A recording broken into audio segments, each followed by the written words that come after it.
After loading the MakeCode program, click on the button that says Show Data Device. Press button A on the microbit connected to the computer. This will start a countdown on both microbits.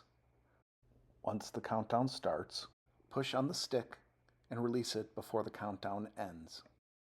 Shortly after a plus sign appears on both microbits, data will start streaming to the computer. The first number represents the tilt of the microbit at this point in time. The second number represents its initial tilt before you pushed on and released the stick. Once the 10 seconds of data has been graphed, the graph will continue scrolling to the left. Press the pause button in the top right corner before the graph leaves the screen.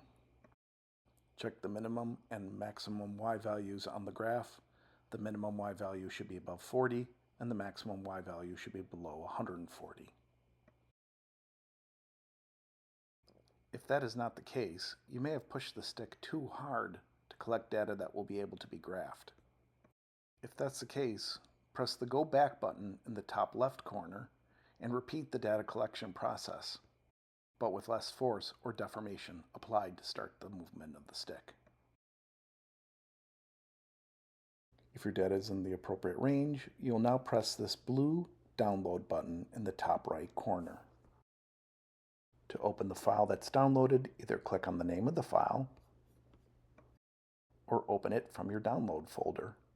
It will be a .csv file, which is viewable by many programs such as Microsoft Excel or Pages. A data table will appear. Click on the top left value of 0, hold down the mouse button, and drag a window out over the first 3 columns down to the bottom of the data table. With the window now highlighted around this entire set of data, select Copy from the Edit menu. Now switch over to the window that contains the Google Sheets document that your teacher provided your class. At the bottom of this document are tabs for different groups to enter their data into.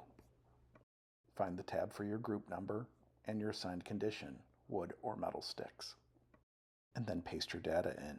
For example, if we were wood stick group 2, you would paste your data into this cell for the soft push condition.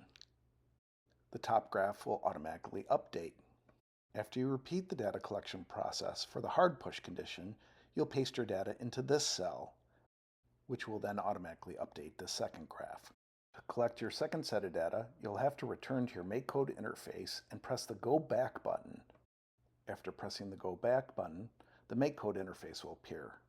From here, you'll press Show Data Device button again to collect a new set of data.